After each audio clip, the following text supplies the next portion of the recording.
Hello, bonjour, namaste, ni hao, and ohio everybody. What is going on? It is Gale here. Welcome back to the YouTube channel once again for another Danmachi light novel video. And today we are going to be doing my first impressions of volume 20. The spoilers have been dropping, everything's been coming out. Of course, the volume released yesterday, and the lovely people of the internet and the lovely Danmachi fandom have managed to compile all those spoilers into one document, which I will be putting up on screen. I'm just giving you guys a little bit of time to, of course, make sure you guys are okay with spoilers. Of course, as we normally do, this is a disclaimer that this is going to be a spoiler-filled video. This is, of course, covering light novel content, and more specifically, light novel content that's only available in Japan. So if you're a light novel reader that wants to only, look at English stuff, of course, come back tomorrow. We'll be doing the Sword Art Online Volume 13 review. And if you're an anime only, of course, we will be doing stuff for the anime over the next couple of days. I'm going to be reviewing both episode 9 and 10. The live reactions already on the channel. We'll be reviewing the episodes and doing cut content over the next 2 days. This video is specifically dedicated to those who don't care about spoilers and, of course, want to know about what's going on in volume 20. Now, of course, if you guys are going to enjoy this video, please be sure to leave a like down below, subscribe to the channel for more content, and let me know your thoughts on volume 20 down below in the comment section below. Remember that this is a spoiler video, so you have free reign on everything volume 20 related. Now, of course, big shout outs to the people who have been, of course, working on this compilation. I don't know who all have been working on it. I was given the link by somebody in my Discord, so big shout outs to him, of course, for sharing it. Razor, big shout outs to him, and whoever has been doing the spoiler compilation, big shout outs to you. Of course, if you want to take credit, leave it in the comment section down below. I'll make sure to pin your comment, and of course heart it as well, because you have done a great thing right here, because it's always a bit difficult, whenever a new volume comes out. You guys have seen it when I've done volume 18, 19, volume 13, and volume 14 for Danmachi's main series and Sword Art Online respectively, that everything is all over the place. I remember volume 18, I had 1 page, 2nd page, 3rd page, 4 page, 6 pages, different tabs open, and it was crazy. It was a lot of stuff to cover, and it's always a lot easier to, compile everything in one go in one page. So, of course, what we're going to do in this video is we're going to go chapter by chapter. Of course, big shout outs to this guy. He's also made it so that effectively the coloring of the text, green is confirmed, blue is very likely confirmed, red is not confirmed, and purple is straight up false. So they have done their research into making sure whatever is in this document is verified or not verified, and we'll have to just go through it. And what I've been waiting for really is to see a majority of it either green or blue. Yesterday when I saw the document being shared with me, of course, when I saw the document after it was shared with me,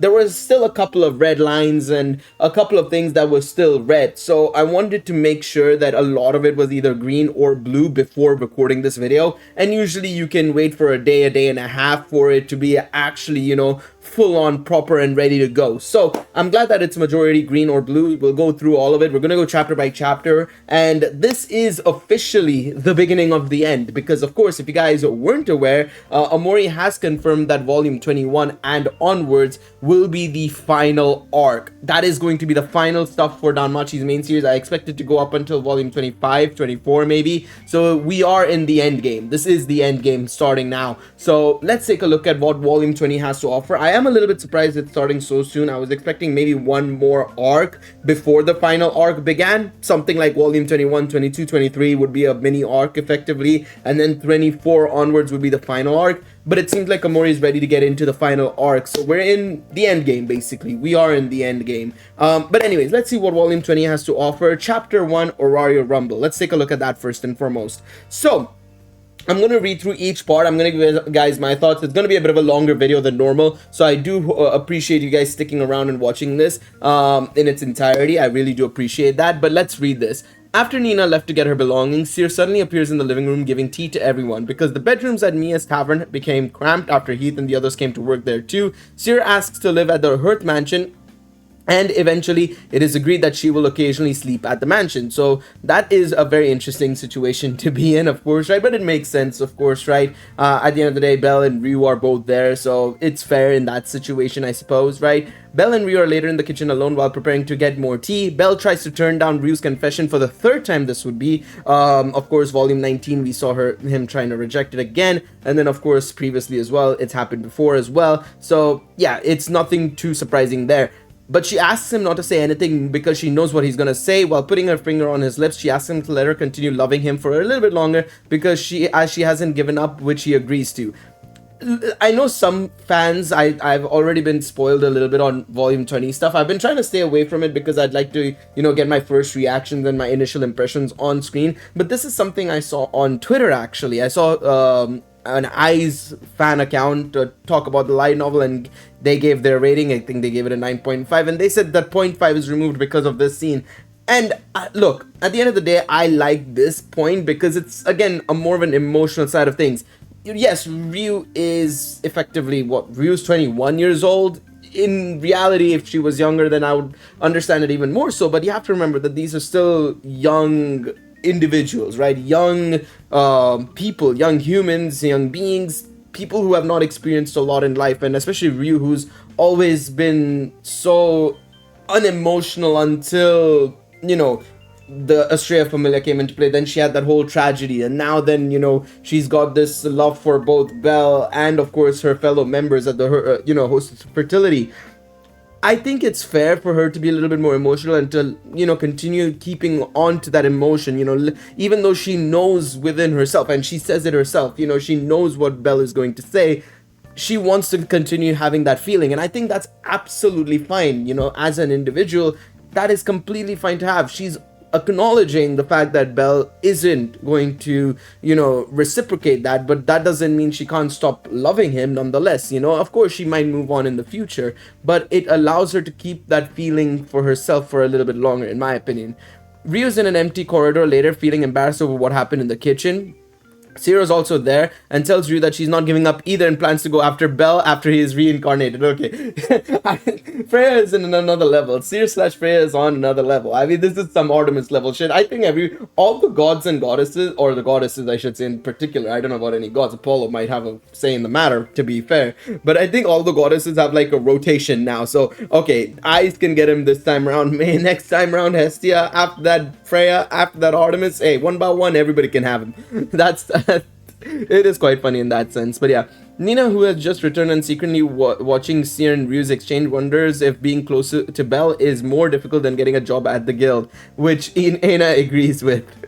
Belle remembers the time he once asked Finn for advice on leadership, which Finn thinks how Belle leads the way faster than anyone while pulling everyone along his back is nice. Wait. Belle remembers the time he once asked Finn for advice on leadership, which Belle thinks how Belle leads the way faster than anyone while pulling everyone along with his back is nice.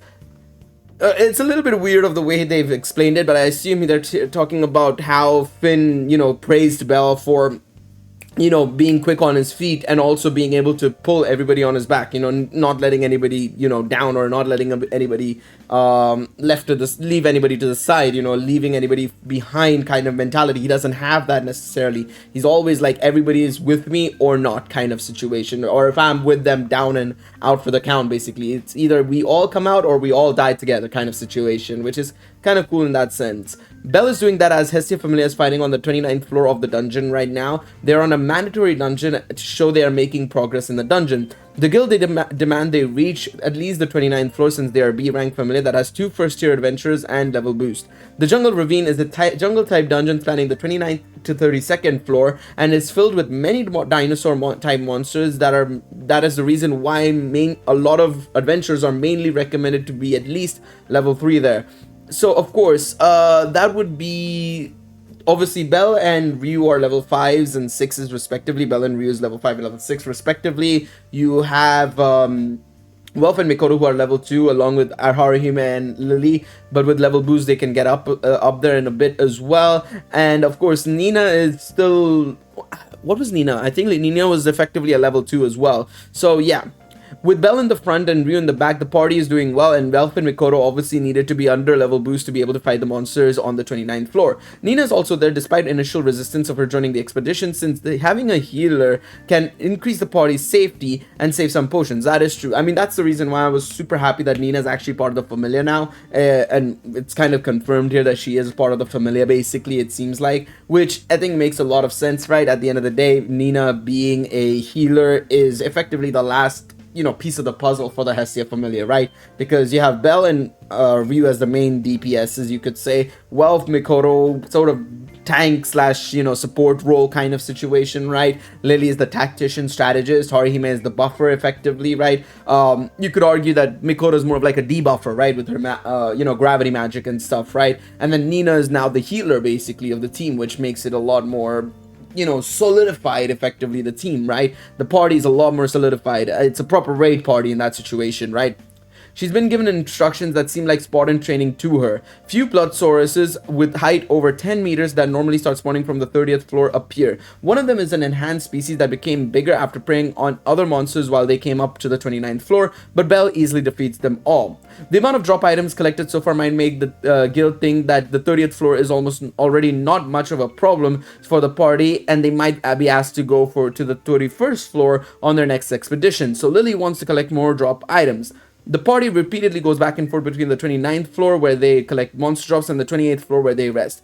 The 28th floor is a safety point called Under Garden, which is like a field of flowers.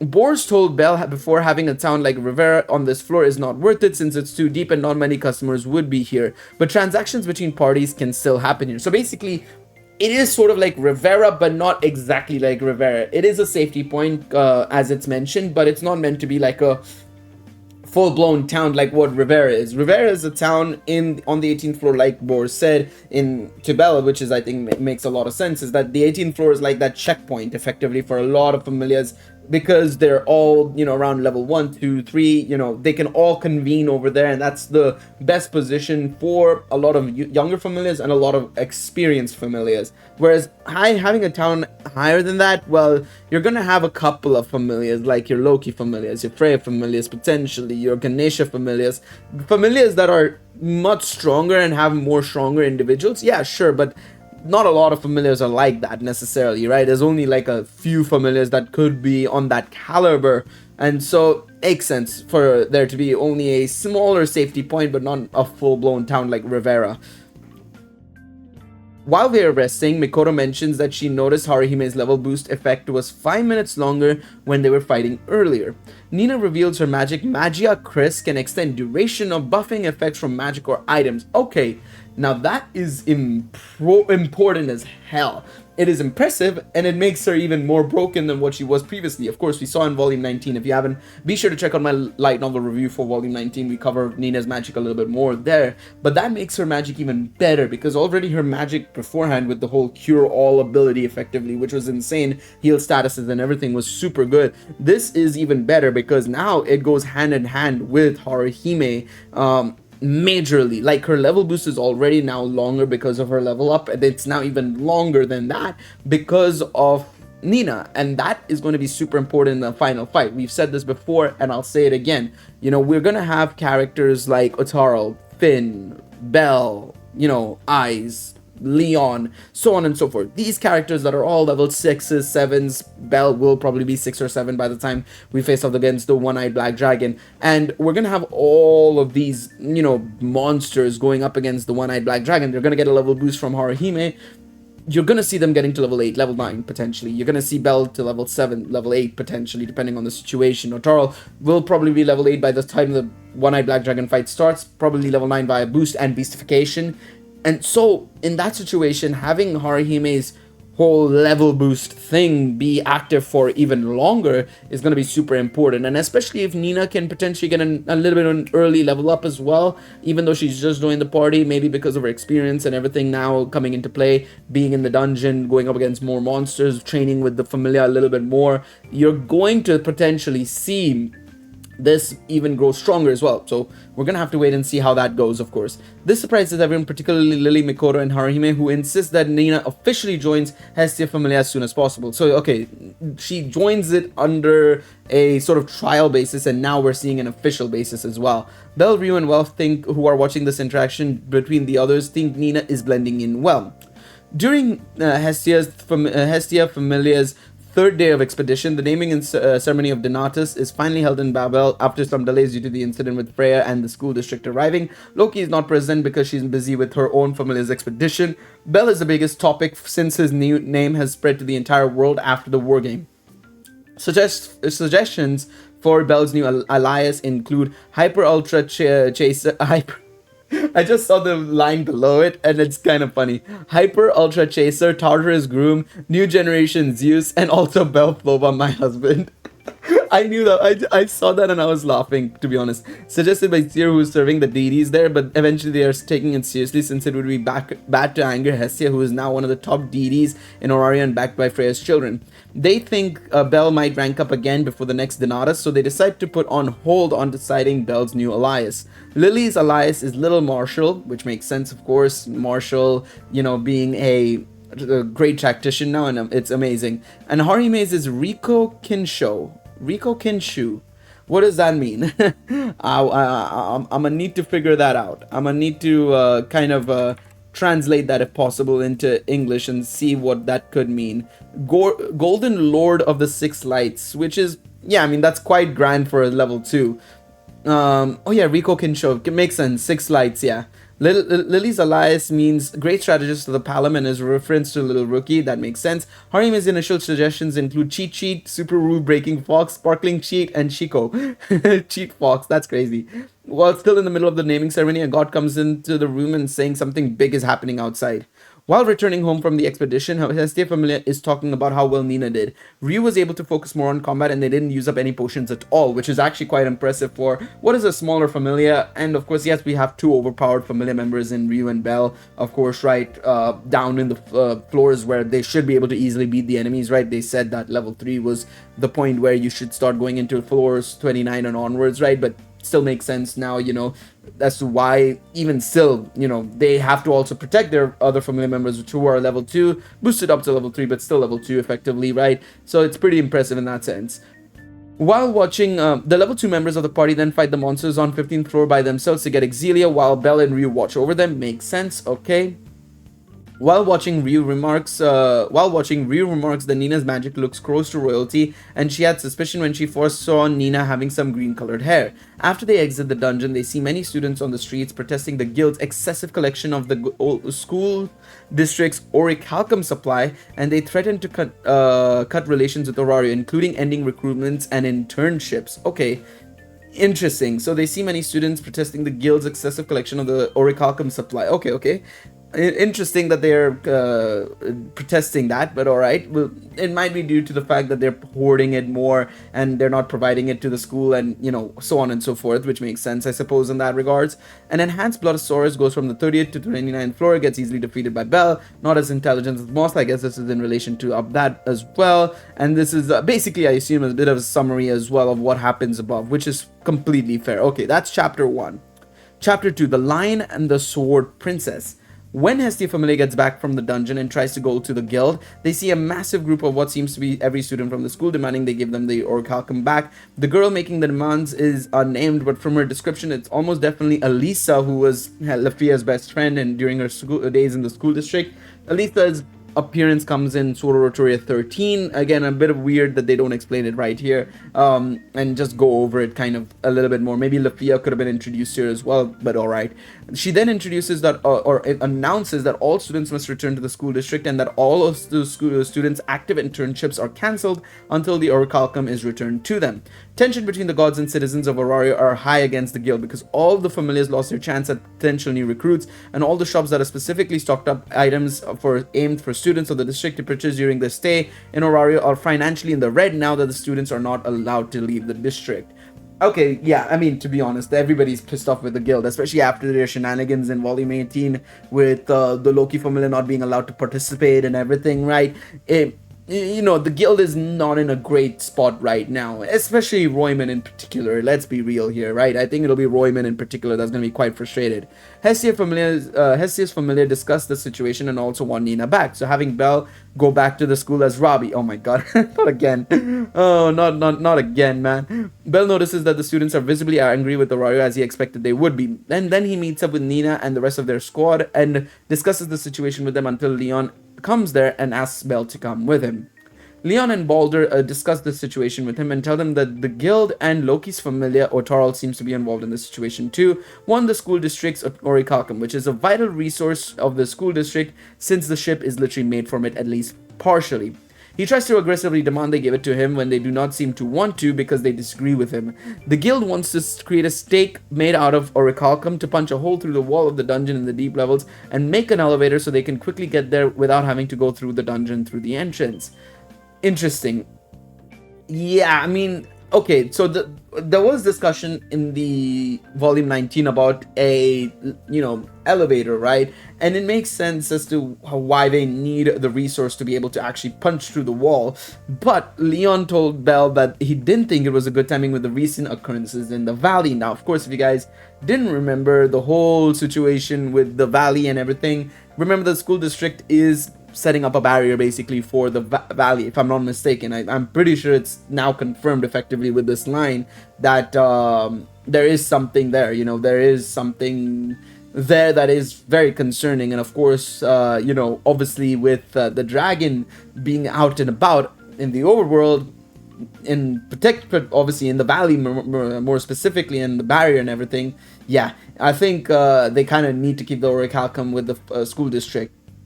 And besides, that he wasn't sure punching a wall through the deep floors of the dungeon might be a good idea because of potential consequences. That is also very true. Eventually, Leon and Balder give in to Royman's demands but tell him it'll cost him a lot. During the conversation, the gods got fed up with the guild and took matters into their own hand and used Hermes as their spokesperson. Hermes declares the Orario period against the school districts, explains some rules, and tells them if they win, Orario will meet whatever demands they have, but if they lose, they have to let Orario have what it wants with the orichalcum.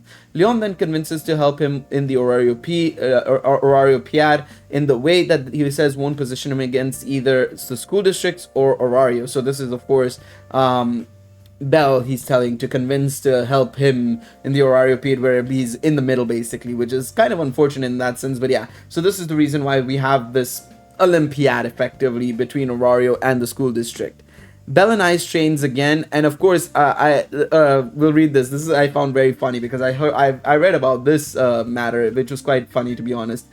Yeah, it was good. It said that Belle's techniques weren't as good as Ai's because it was limited time as an adventurer, so Ai's mainly focused on that. Belle's strength stat is higher than Ai's now without Aerial. However, when Ai's has Aerial on, I think she'll be stronger. There's a part where they both try to kick each other in the same way at the same time, and when their feet hit each other, Ai's got unbalanced and pushed back because of it. Most of the rest of the time, Ai's was clearly still stronger overall, which makes sense. Level 5 versus level 6. Belle does have the level 6-ish stats basically, but he's still level 5 only for the most part, right? Sorry, I'm struggling there. There's a lot of reading, right? She used Aerial twice in the training. Ice was smiling and talking a lot more in the scene. There was a part that where Ice thought Belle got a lot stronger, but that hasn't changed that much. And Belle thought not long after that Ice had changed a lot. She seems a lot more mellow and happy now that stuff in SO12 has been resolved. Thank God for that, of course, right? I mean, of course, if the anime comes back, we still need SO. I still maintain it, but yeah. I see other people in your way of fighting, huh? Belle says, huh, here. Eyes, other people have taught you how to fight? Belle tells Eyes about Hayden and Ryu, and Eyes with a super pale face beyond despair. Eyes is like, training with other than me? Are you done using me yet? Belle is just like, no, you're wrong. Eyes says, Belle, have you cheated on me with 1, with 2? Have you been unfaithful with me? Whose fingers were trembling? Eyes' fingers were trembling after looking down, raised her head. Belle, as I thought you were a delinquent. I am neither Alan nor Beth's son. No, you have to be punished after getting ready. Your teacher, it's me. She gave Belle the biggest beating of her life from the looks of it. Basically, Belle faints lap pillow, but Eyes won't let him apologize. Back to training. Belle faints lap pillow again. That was 4 lap pillows. So basically a callback to effectively season 1 in a way as well. Belle finds out that from Eyes that Leon is a level 7. So confirming what we already kind of knew, of course, right? Upon being told that Leon is unknown as a modern-day hero, Bell is super interested as he loves heroes. He asks Eyes if he knows anything else about Leon. From what Rivera said a long time ago, the Knight of Knights was like Bet. Huh? Bet-san? Read Bet, but spelled as delinquent. Yes, Bet. Same as above, read as Bet, but spelled as delinquent. Bell has more strength than Base Eyes due to his hidden points. Yeah, makes sense on that front. But yeah. So this is obviously very likely, not confirmed completely because it's in blue, remember that. But yeah. Eyes and Bell trained for 3 days. It seems like Bell is only able to block the first 3 attacks, but then she quickly defeats him. He says she is faster than Ryu and her attacks are strong as dwarf. So this is Mia specifically, I assume. After the beating, Bell says that he doesn't seem to be that close to her still in terms of power. Again, kind of makes sense. Obviously, Eyes is getting enhanced by Ariel here, and of course, Bell is still fairly much an early level 5 character. So yeah. Leon is described as the one who is closest to the title of the last hero. Last hero, of course, Albert Waldstein, of course, right? Bell's stats after training with Eyes. This is not confirmed. Remember that, this is not confirmed, but this is his stats, which makes sense, to be quite honest. I thought it would have been a bit maybe higher because of him going up against Atarl and stuff, right? In the war games and everything, and of course subsequently, you could say he's been taking it a little bit easy. He's of course been supporting Nina and the rest of the party in the lower floors, which doesn't really give you, I guess, as much auxilia at this high of a level, right? So it makes sense in that regards. It's not been increasing that much, but yeah, I mean, it's still increasing at a fairly decent rate nonetheless for a level 5, right? 300 points across the board with 400 in you know, agility, I assume, and potentially, what would that be? That's strength, agility, has to be endurance, actually. Must be endurance, because I think this must be magic potentially. I don't know. Let me know in the comments which one's which, because I'm not able to discern it really well. I'm not wearing my glasses as well, so it's a little bit blurry to me. But let me know which one is which. My eyesight's getting bad. I'm just telling y'all right now, my eyesight is getting bad. Alright, chapter 3. The World, the Festival, and the Truth. Freya Familia are not allowed to participate because of them officially being disbanded, and Loki's Familia already went on the expedition. Ice told Belle that Finn told her that he doesn't really care if Orario or the school district wins. So these are the battles that happen in the Orariopede. First is a magic duel between a level 5 Boulder teacher versus level 5 Hathor Familia member. School district wins. The Hathor mage is said to be the second-based female magician in Orario and leveled up after the war game. Interesting, okay. Interesting. So that would be after Riveria? Interesting that she's said to be the second best female magician, because the best would be Riveria, right? She's level 7, right? And then of course you have the Hathor mage apparently at level 5. Second is capture the flag between many level 3s and below. School district victory again. 2v2 versus and it's somebody from the school district, randomers it seems like, or still question marks, versus Shakti and Ilta. Orario victory. Water battle, fourth is the water battle with Ryu, Asfi, and Aisha. It's an Orario victory. And then fifth is a Leon versus Bell fight, and it's a straight up draw. Okay, that is impressive that it is a draw. I assume Leon must have taken it a bit easy, and Bell is also probably a bit easy in that situation. But yeah, Alan Hedin and the Gulliver brothers comment on the fight between Bell and Leon. Orario's request for Orichalcum gets denied, but the school district accepts to help with the project.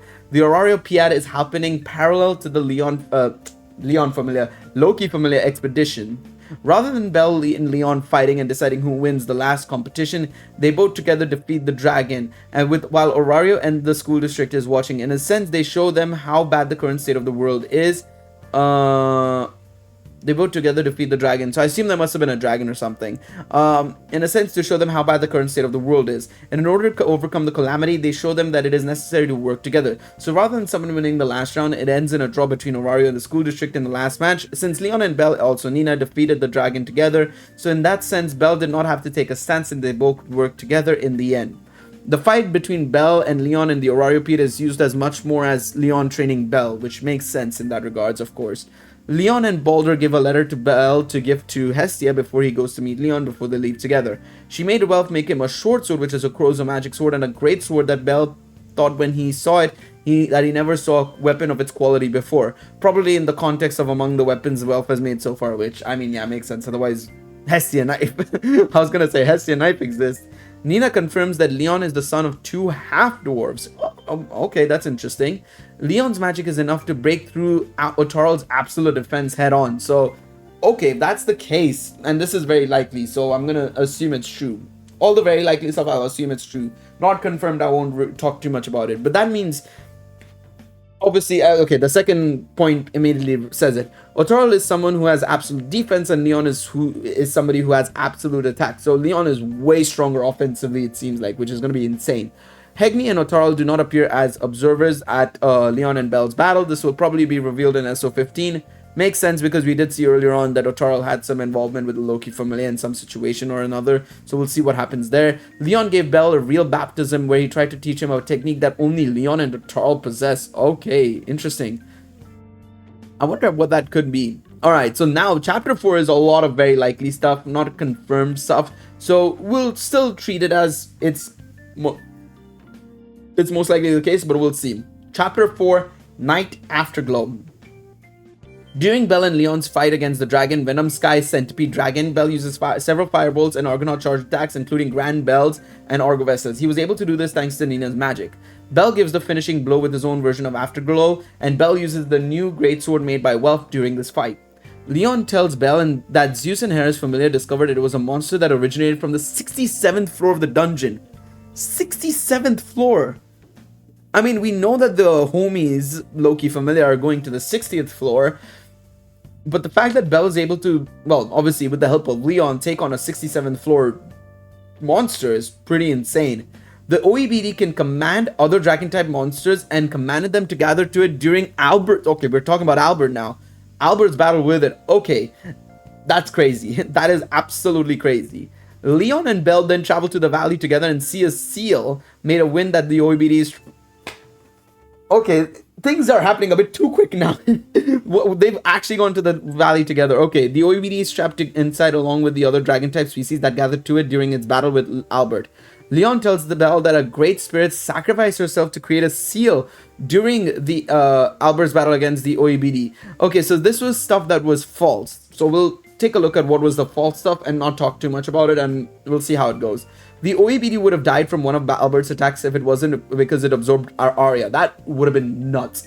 I would have called, I mean, maybe distraction because of all the dragons and stuff, if the above is right. But that would have been the biggest bottle from Albert if it allowed Arya to get absorbed, honestly. That's crazy. The OEBD corrupts the spirit of people. It's a charm-like type, like skill, like Freya's. That would have been interesting because that would have made Bel's, like, Vanadis Tavernier insanely OP then. It would have actually, you know, justified his ability. I think that would have been nice to have. So, you know, yes, it would have been plot point just to, you know, give Bel an advantage. But I think it would have been so good to have just because it would have immediately been able to go through there and, you know, he would have targeted Bel, right? Primarily, let's be real, right? The OEBD, and if he had tried to corrupt Bel, well, tough shit kind of thing, right? Bel's current stats are unknown. It seems like we already know it, but he can't level up. Identity of Bel's grandfather is revealed. Bel promises to Leon that he'll get stronger than Leon and Althea against the battle against the Black Dragon. There was a talk about a floor boss that spawns only once in 1,000 years. The Black Dragon was born because the dungeon was mad that Zeus kept interfering with the human world, which isn't necessarily true. I guess Jupiter, spirit of Jupiter and all, that would have been a bit weird. The key seems to be that Bel's white light will not let ice fall into a corrupted spirit. We'll have to wait and see how true all of this is. It's very interesting. That is very, very interesting. I'm quite curious to see how chapter 4 develops in terms of the confirmed stuff once it's fully done, but this seems very interesting. Bel fights Leon in MS-20. From the beginning, Bel admits that he has no chance, just like Otarl. Bel remembers that Ice told him Leon is stronger than her. Bel uses Fireball 10 times from the blind spot after colliding or collision. And Leon, despite cutting all of this with his sword, notes that it was a good attempt and asks Bel who taught him that trick. Bel remembers Hadeen. Firebolt is the only reason why Bel wasn't defeated from the start. Nina heals an exhausted Bel while Leon got no scratches. Leon notes that Bel is better in team fights than in one-on-one. Leon uses his magic. His first weapon is a one-handed sword. Bel charges Argonaut for 2 seconds and broke Leon's sword. Because of the first weapon being broken, Leon's agility grew up. Okay, so this is something to do with Leon's magic, surely. Leon's second weapon is two swords. Bell admits that Leon has reached mastery in all of his three weapons. Just before he's fatally wounded, Bell shoots firebolts into the ground, sending himself and Leon flying, thus putting distance between him. It required 77 firebolts to break Leon's sword. Because of the second weapon being broken, Leon's dexterity grew up. Leon's third weapon is a battle axe. How does he have all these weapons? Leon says his magic is not that effective or convenient because he needs all 12 weapons to be broken to reach full power, unlike Otaral's skill. So, okay, that's very interesting. Bell claims that 12 weapons buff is higher than level up. With his axe, Leon uses an attack similar to Hilda's Vinny at a distance. Bell barely dodges to the right, shooting Argonaut Firebolt to the left to push himself. Bell claims that Otaral is absolute defense, while Leon is absolute attack. Excluding Zeus and Hera Familias, Leon is the only one who could break Otaral's defense head-on. Leon's attack and technique is named Afterglow. Afterglow is the technique Leon and Otaral stole from Zeus and Hera. Leon is better than Otaral in Afterglow. Leon offers Bell to use the sword forged by Velf to teach him the technique. Bell charges his sword alternately for 1, 2, 3, 4, and 5 minutes, trying to imitate Leon, but is defeated by his own Afterglow each time. It would be impossible for him, but Nina restored his strength every single time. Bell manages to perfect one of Leon's Afterglows with the 3-minute Big Bell. So this is, of course, Grand Argonaut, or Grand and Heavy Firebolt, basically. Unlike Otaral, who can only use Afterglow 2 times in a row, Leon can do it much more often and without any visible cost. All the spectators are shocked by Leon's brutality, each attack causing massive damage to Bell, but however he replies that it is just a baptism. Before Big Bell, Argovesta, and Afterglow can collide, a dragon from the 67th floor escapes Dragon Valley and shoots Leon from 5 kilometers away. The school district barrier is a web of swords that traps the dragons until Leon arrives. Leon is said to be the one to kill more dragons than anyone else. The dragon is rated as a level 7, though Leon notes it is weaker than Udeus. Okay, so it's from the 67th floor, but it's still weaker than Udeus. Which, okay, fair enough. Makes sense in that regards as to why they were able to beat him. The dragon shoots at Bell and Nina, and but Leon protects them and his axe breaks. Because of the third weapon being broken, Leon's strength grew up. Leon's fourth weapon is a shield. Leon pulls some kind of magical dagger from his shield and threw it at the dragon. It is unknown if he can do it with any of his weapons. Level 5 and dragons and above can produce some Miyasama that can corrode everything in its path and reduce healing effects. Bell suggests that there are many more powerful enemies and monsters in the Dragon Valley. Bell kills Dragon with a 5-minute Big Bell Argovesta Afterglow. Even if a great hero showed up now, he won't be able to win by himself. Maybe nothing can be done alone, but with 2 people there's something that they can do, even more with 3 people. With everything, they can do anything. Again, I'm thinking it's going to be an all-out war in the final battle. It's going to be an all-out, like, everybody's going to be there. It's not going to be just Bell. Are those words from a heroic tale? Yeah, it was a line from a book that Grandpa really liked. It just pops up in my head now. I think that without everyone, I don't feel like I can win. I think so too, Leon says. Leon Sensei. There are those who are still at odds with each other, and many factions still exist in the world. However, I want to unite someday. Those who face the same apocalypse, it is undeniable that we are all heading in the same direction. Alright, so this is the prologue, I think. If I'm not mistaken, this is a prologue, right? Or no? The inside of the tornado was completely isolated from the outside world, with no means of an observation, so I can only imagine. Inside that barrier, a primeval realm teeming with terrifying beings, the arena of dragons, or perhaps a hell. If there are really ancient dragons within that storm just as powerful as the Black Dragon, creatures with latent power rivaling the monsters born out of the dungeon. No, after centuries they might have even grown stronger. If dozens of dragons were ever unleashed, I shuddered. Okay, that's a lot to take in for chapter 4. So it seems like a lot of it is, again, world building, and it seems like it's all about Leon, you know, effectively getting Bell ready for what's out there and showing us the true strength of Leon. Now, we do have confirmation on exactly what Leon's magic is like, and it does take a lot, and I mean a lot, from effectively what is it is a lot from the Zeus and Hera Familias. So we're going to go over it quickly before we take a look at the epilogue, which the epilogue is going to be a lot about Sword Oratoria 15 in a way. So we'll take a look at that in a moment. So Leon Vardenberg, affiliation school district, Balor class, race dwarf occupation school district, teacher level reached 58th floor, weapons, sword, greatsword, spear, axe, mace, shield, money held 47.5 million Valis, great sword destroyer of the sovereign dragon. So, large long sword, exclusive weapon, creation of the Hephaestus Familia, manufactured by Core Brand. material Leviathan's Fang. So it's made from the Leviathan's Fang, which is insane. Equipment use: modified spirit magic furnace from the Great Magic Kingdom. It has a secondary effect that scares weak monsters just by unsheathing it. It is the only equipment capable of withstanding the power of the lion's supreme technique, the ultimate sword. During the hunt for the Leviathan, the ruler of the sea, part of the Fang was trapped in a destroyed sea fortress.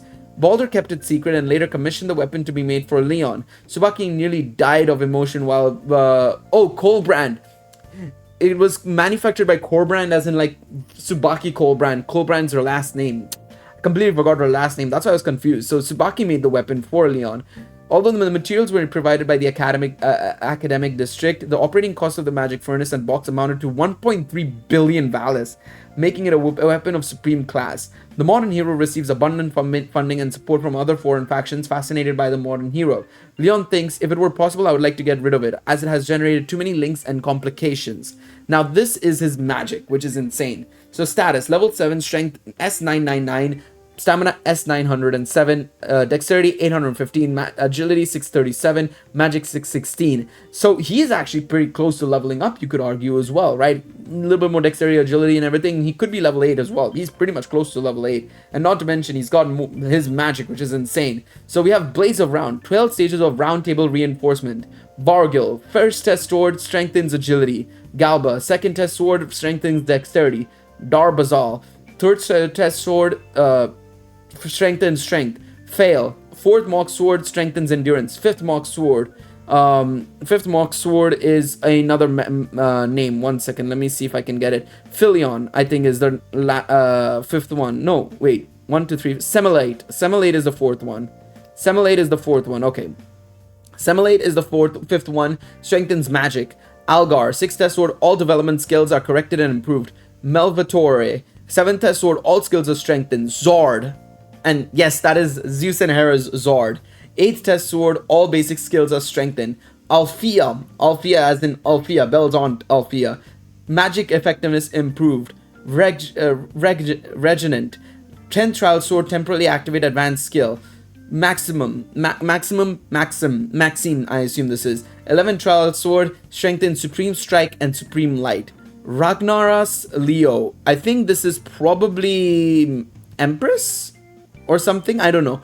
No, Regnant has to be Empress, Maxime must be Maxime, and then Ragnaras Leo must be like effectively the last sword he gets, basically, and that's him. He's the last one of the lot, basically. That's his name, I guess, right? All stats are greatly improved, which is insane. Skills: Overgauntlet, improves strength, increases physical power, melee combat, improves stamina. This is Rebellious Heretic. Improves stamina by 4 levels depending on the amount of rage, increases the effect of strength and agility. Depending on the amount of anger, stamina and reaction ability and magic are reduced. Okay, so he gets strength, agility, and effectively stamina, but then it also reduces based on the amount of rage he has. It reduces stamina, ability, ability, reaction ability, and magic. Okay. But yes, those 12 or 11 names, by the way, right, are all the top dogs of Zeus and Hera's Familia. Because if you guys weren't aware, just to give you guys an idea, I need to confirm what the synopsis was. Because this section did not have the synopsis, unfortunately, in this situation, right? If I'm not mistaken, I don't think they've given the synopsis or the prologue for volume 20 in this list, unfortunately, which is kind of a shame because I was really hoping for the prologue for volume 20, unless I can maybe find it. Let me see.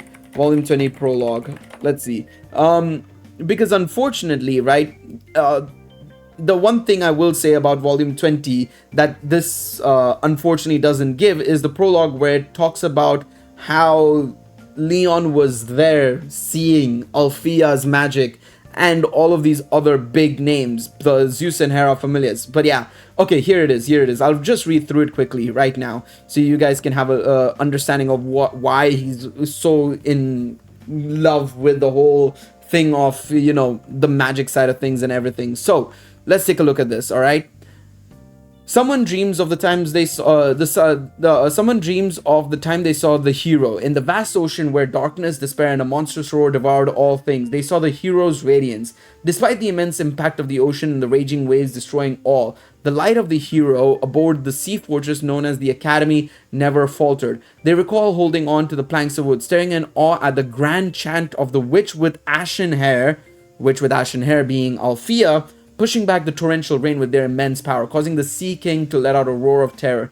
Despite how many seasoned warriors it had sent to their watery graves and its ability to shake the waves with its own body, it feared the hero's song. As the wave of finality was finally unleashed, the sea's onslaught was intercepted by the roar of the other heroes. Countless flashes of light shot down by a single blade of the heroine's blade. The terrifying charge of the Sea King that could shatter the world was struck down by a lone hero wielding only a great sword. The creature's scales were shattered by the magic kin, and the sea warriors leapt into it with the harpoons to pierce it. While the blood and screams continued, the chant soon turned into a requiem. The tragic melody sought a victory song, while the person could only continue to stare on shaken. Let me put it up on screen for you guys so you guys can also read through it yourselves. It's a lot easier. It's thanks to the wiki, by the way. So yeah, there we go. So we've read the first two paragraphs basically. So it seems like, obviously we know the school district helped out the Zeus and Hera familiars, as well as, if I'm not mistaken, the Poseidon familiar as well was confirmed to have helped with defeating the Leviathan, right? And of course, so that means Leon, obviously, he's knows Otaro very well. He's probably known Otaro for a very long time, and these two characters would have probably been around the time when Zeus and Hera familiars were at their peak performance. They wouldn't be level 7 so quickly otherwise, right? They've seen how the Zeus and Hera familiars took on these great monsters and these great quests, basically, right? So Leon was there as well, of course, while, Althea and, of course, the great sword character being, of course, good old Zord, I assume, in this situation. It makes sense, right? The brilliance of the heroes had pierced the darkness, scattering light in all directions and burning their eyes and heart. Having reached its limit, the magic was unleashed upon the beast. The darkened and stained world turned white, and the ultimate destruction engulfed everything. In the moments before their consciousness faded, the person heard something one last time, unsure if it was the roar of the mighty heroes that defeated the beast, and wondering if the radiance was truly necessary to save the world they despised. They reflect on this hero, and that the spreading of light and hope must never be extinguished, and it's when their turn they must revive that radiant light, as the truth will always be the world desires heroes. Leon looks over the school district from atop the Temple of Tower on Ringhorny, staring off at the clear sky and shimmering lake in contemplation. Balder calls out to Leon, informing him about a report of the Great Barrier. The large beast had managed to break through, and while it has been caught in one of the school district's barriers, it won't be held for much longer, believing it will be able to break free in about 10 days. Leon resolves to head out to deal with it, asking if it's permitted to bring along a companion with him. Balder immediately realizes who Leon is referring to, as the both of them smile, looking out towards Aurario and think about the promised adventure and wanting to dream of a new hero on this occasion. So yeah, it confirms the two barrier situation with the dragon. A lot of people said the barrier isn't a thing, but no, the school district has a barrier set up for Dragon Valley, as well as the barrier inside as well. So it makes sense in that regards. Epilogue: a beautiful world. Raoul and a group of injured adventurers from the Loki family entered the guild and declared that the expedition was a failure and that the alliance got wiped and annihilated. Precise wording needs to be specified. Finn and the rest of the higher-ups are still fighting in the deep floors. This is not confirmed, but Raoul might be missing an arm. The original wording is a bit vague. This is the full translation. Bel's breath caught in his chest as he widened in disbelief. He avoided Aina's trembling hand as he pushed his way through the sea of panicked people, heading straight towards the source of chaos. And there it was, the origin of the blood scent. Adventurers, their blood stained with fresh blood. Many were gravely injured, some missing limbs, the bodies battered beyond recognition. The familiar barrier they carried was tattered and soaked in blood, and the emblem engraved on it was unmistakable, a jester's face. The expedition failed. The expedition failed. Among the despairing adventurers, a black-haired young man screamed out, his body covered in blood, clutching his severed arm as he spoke with ragged breath. His face was a twisted mask of pain, but his voice still managed to pierce through the chaos. Hurry, we need reinforcements. Our comrades, the captain, they're still in the deep levels, in the stillness of the tower, where the time itself seemed to halt. Bel's eyes widened even further. His heart dropped. She wasn't here. Among the wounded, there was no sign of her, no sword-wielding figure, no golden-haired girl. The dream, the hope he had clung on to for so long, seemed to vanish from the earth itself. Despair, cold, cruel, flipped the promise of hope on its head, mocking him with its devastating truth. The name of the calamity echoed through the silence, and the words hit Bel like a physical blow. The destruction of the Loki Familia. complete annihilation.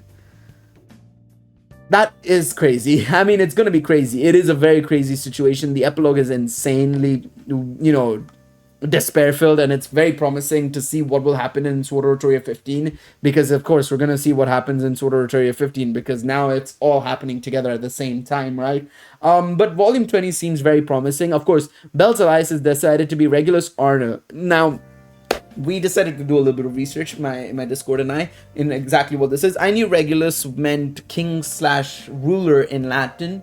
Of course, if you have any other definitions, feel free to put it in the comment section down below. But we also figured out Arna is also stove, eagle, or hearth, which makes sense in Bell's Alliance being Regulus Arna, because king of the hearth or ruler of the hearth fits him extremely well, considering he's under the goddess of the hearth, which is fantastic. I think that's a great alliance. But yeah, obviously, we'll come on to the epilogue in a bit, but I love the chat volume. I think it's very promising. It's all about Leon, telling Bell effectively what's happening. Of course, the first chapter is a little bit of like, it seems like everything's going well. It still seems like, we're all in this sort of together sort of thing where we're getting into the groove of things. It's still, the story's going in a direction where we're still training and everything. But as it slowly progresses, chapter 2, we're starting to see the whole, side of things with the Orichalcum and the school district getting really worried about what's happening outside of Horario and stuff, with the valley and everything.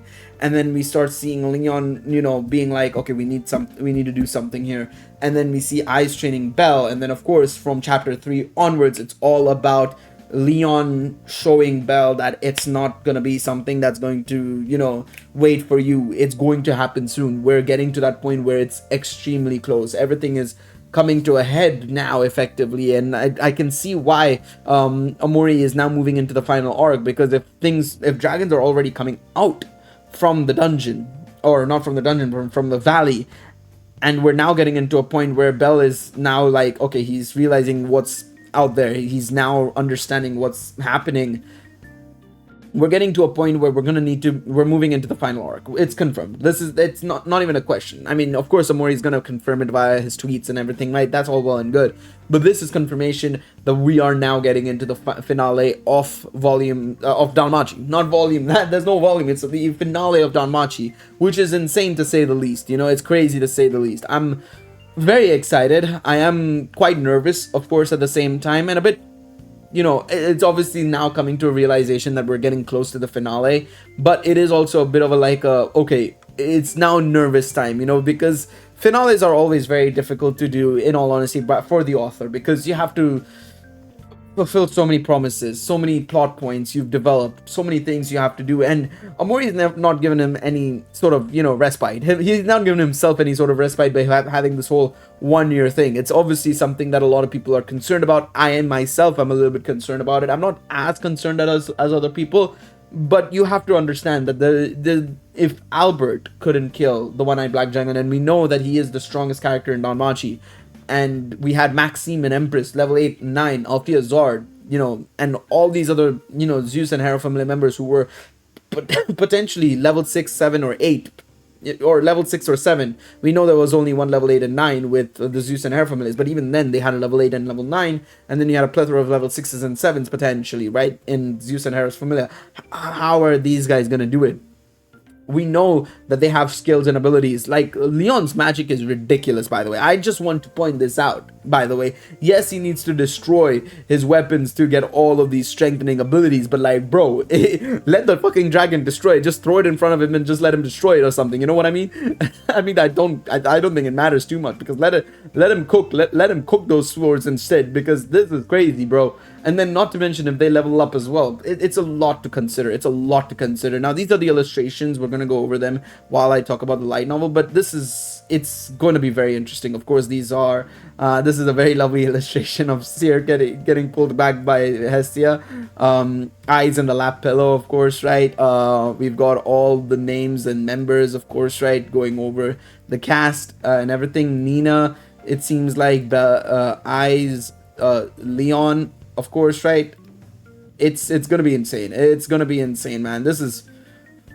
Wow, that is a really good, interesting art piece. I'm not gonna lie, illustration. And then this is, of course, this magic and stuff, which is insane, man. looking forward to it. Of course, Nina, Belle, and Leon, of course. Very, very happy, but there's a lot more to go. And this is special edition and everything, of course, right? Character statuses, Belle's status, Nina's and everybody as well. Guest illustrations as well from everybody, which very pretty illustrations, I must admit. These are very nice illustrations, I must admit. Oh wow, that's a very nice illustration. But yeah, no, I'm very much looking forward to seeing where it's how this is gonna pan out and everything.